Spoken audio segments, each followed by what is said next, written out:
Halo semua, balik lagi dengan gua Vanka Film.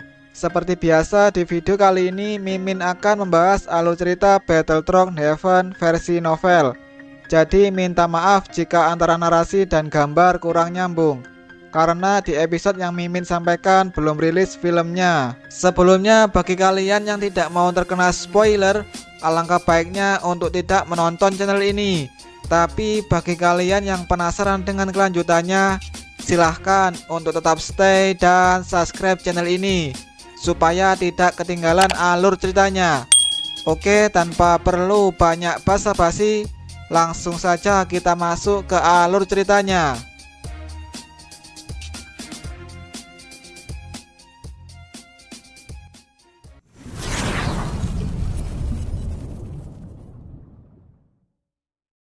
Terlepas dari serangan Yunleng yang tak henti-hentinya seperti gelombang di laut yang tak dapat menyebabkan kerusakan pada pihak lain, hal yang paling menyebabkan hati Yunleng tenggelam bahwa binatang magis 7 warna ini memiliki kecerdasan yang besar. Pikiran ini dengan cepat dihitung dalam benak Yunleng.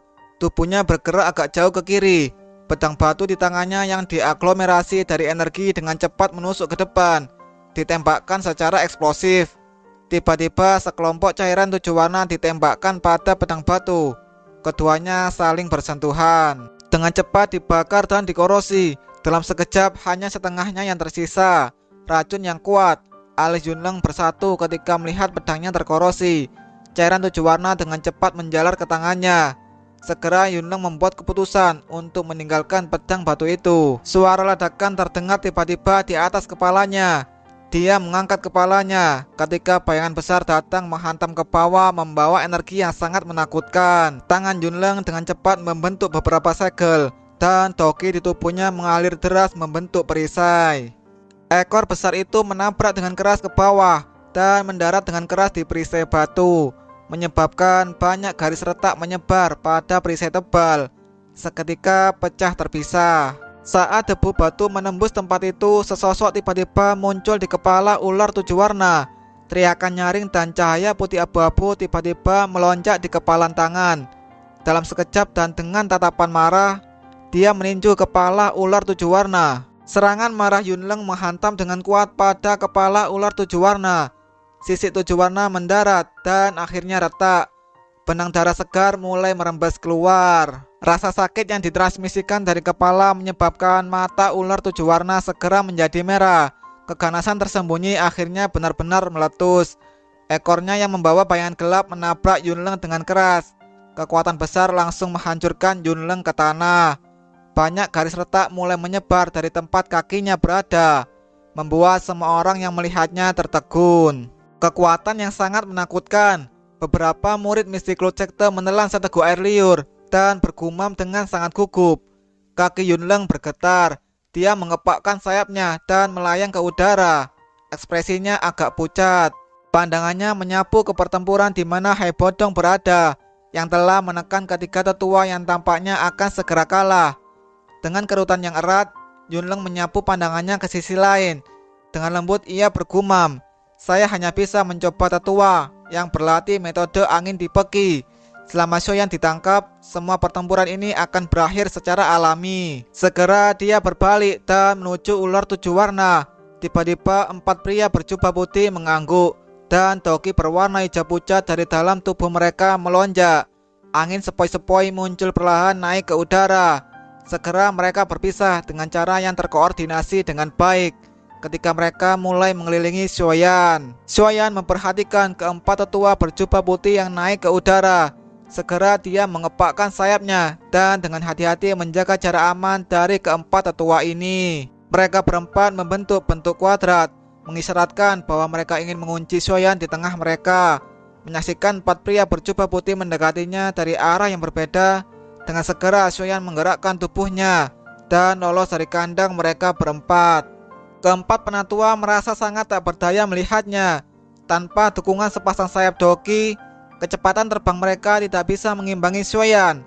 Setelah pengejaran yang sama sekali tidak berarti, segera selimut besar bilah angin muncul dan menembak liar ke arah Xiaoyan. Sayangnya Xiaoyan memiliki perlindungan api surgawi.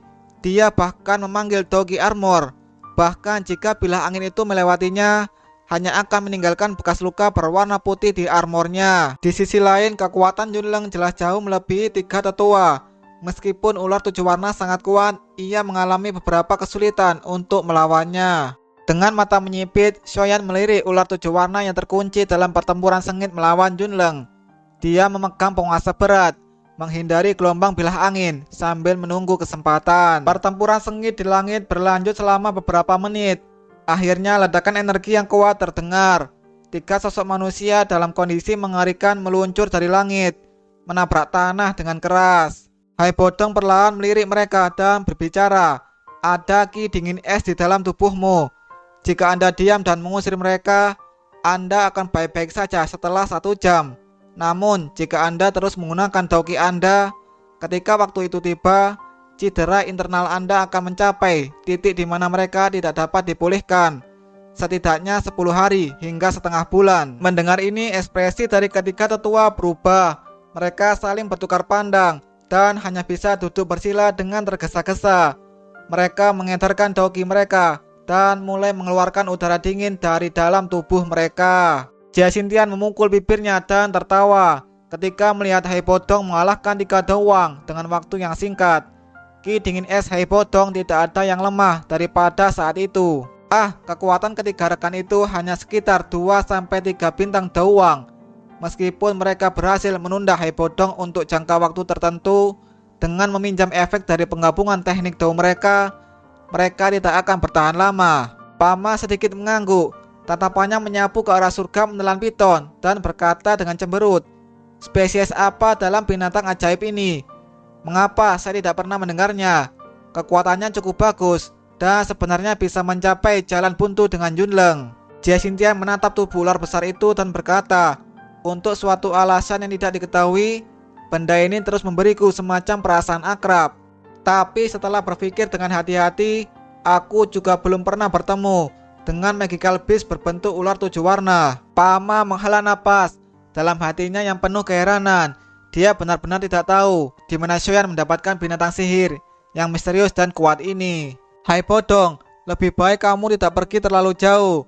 Saat matanya yang dipenuhi amarah mengamati penutup energi yang telah menjadi goyah dan akan jatuh. Yunleng yang tak bisa melepaskan dirinya dari beritan surga menelan piton. Dengan tiba-tiba ular 7 warna mengeluarkan sekumpulan besar cairan 7 warna dari mulutnya yang besar, yang menghancurkan segala sesuatu yang ada. Sialan, Yunleng mengeluarkan kutukan lembut. Dia buru-buru mundur, namun ia tidak menyadari bahwa jaraknya dari Xiaoyan semakin dekat. Jika saya menemukan kesempatan untuk memaksa Yunleng kembali, kemungkinan tidak akan ada yang tersisa di Mystical Sector untuk mencegah saya pergi. Xiaoyan bergumam dengan lembut. Telapak tangan Xiaoyan memegang penguasa berat, tiba-tiba berbalik dan langsung terbang ke arah Yunleng. Di bawah tatapan yang tak terhitung jumlahnya. Apakah orang ini membiarkan dirinya tertangkap? Perlahan dia mengangkatnya. Dauki di tubuhnya seperti air mendidih. Tubuh penguasa hitam gelap tiba-tiba menjadi merah menyala, bersamaan dengan munculnya berlian berbentuk dao kristal yang memancarkan dauki yang kuat dan sepenuhnya mengalir ke penguasa berat. Ekspresi Yunleng tiba-tiba berubah. Matanya menyusut, berbalik dan menatap penguasa berat yang memancarkan cahaya merah yang panas. "Penatua Yunleng, coba ini." Dalam sekejap dinding batu itu hancur berantakan. Di bawah banyak tatapan kaget tak terhitung.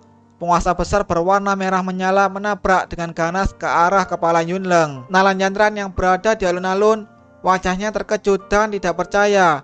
Dia tidak menyangka Xiaoyan benar-benar dapat menampilkan serangan kuat. Dia sebenarnya menyembunyikan kekuatannya dalam pertempuran dengannya sebelumnya. Dia mengakui bahwa serangan kuat Xiaoyan ini adalah sesuatu yang bahkan dia tidak bisa tahan. Sungguh orang yang menakutkan. Dia bergumam. Ekspresi pahit di wajahnya yang cantik menimbulkan rasa masam di hatinya. Orang yang tidak berguna pada waktu itu telah berulang kali menampilkan banyak mukjizat di depannya saat ini. Dan spoiler pun bersambung. Semoga teman-teman menyukai videonya. Jika ada salah dalam kata-kata, saya pribadi minta maaf. Terima kasih dan sampai bertemu di spoiler episode selanjutnya.